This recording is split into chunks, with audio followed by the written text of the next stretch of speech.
out of all the reasons in the world, now I've read your book, you have the 10, all these keys to success, etc. What would you say is the number one reason why people fail? Not necessarily why they make it, the complete opposite. Right. Lack of brains, lack of effort.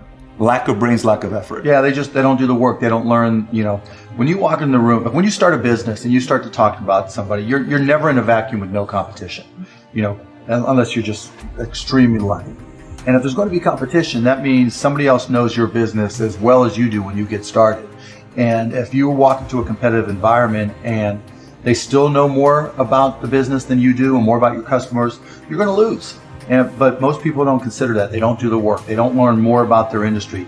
They don't know even about their business. And so you've got to put in the effort to know more about your industry than anybody else.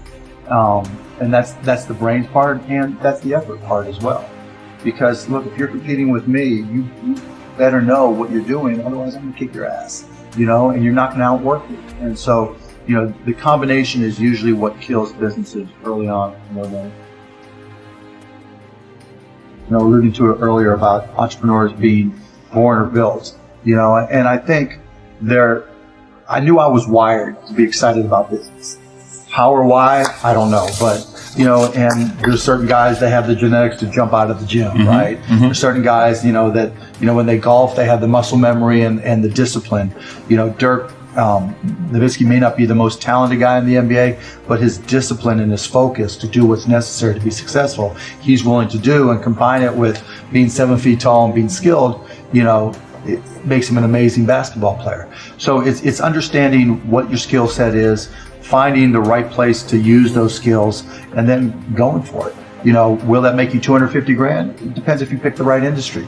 But whatever industry you pick, if you outwork everybody, if you try to be a little smarter than everybody, if you try to be a better salesperson than everybody, if you try to be better prepared than everybody, you've got your best chance. Because if you don't do it and somebody else does, I have the saying, work like someone's trying to take it all away from you. I actually work like someone's spending 24 hours, working 24 hours to take it all away from you. And that's kind of the way I look at it.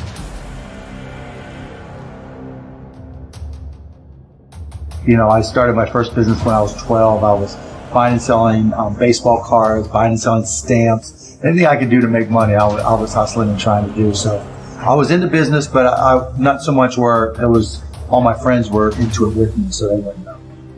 Baseball cards. Yeah, baseball cards, you name it. I grew up in Pittsburgh. And so I would, probably even less than 12 years old, I would go out, buy a bunch of baseball cards that I collected, and I would say, okay, you're guaranteed to have a Pittsburgh Pirate in this package, and I would charge 3 times as much, and I'd set up on this park bench down in the park down in Scott Township where I grew up, and I'd have these little sales, and it was great. I made money, and it was, and I learned as much about business when I was 9, 10, and 12 as I learned any other time. Let's transition to a different subject with college. You went to IU, right? Now, you got a lot of people that say, forget about school, drop out of school. They're idiots. So you think they're idiots. Tell me why. If you're going to have and run a business, if you don't understand accounting, you're already behind the 8 ball. Can't you hire a guy that knows how to run accounting? But then they still have to communicate to you. Your accountant might tell you you're profitable, but your cash is going down. Not understanding the breakdown. And when you don't, do you think you need college to learn that? Yeah, I think you do, right? Because it may not, for some people, look, if you're so self-motivated that you can take an online course in accounting and teach yourself everything, you're way ahead of the game anyways. But most people aren't. I don't care if you go to a community college and take accounting and spend $99 for the class. Just, spending the money forces you to be more obligated to do it. But accounting, finance, lesser extent marketing, sales that the school offers, that's the language of business. And so while it's possible to teach yourself these things, and while it's possible to hire them, when you're starting your own company, you don't want to have to spend money hiring an accountant.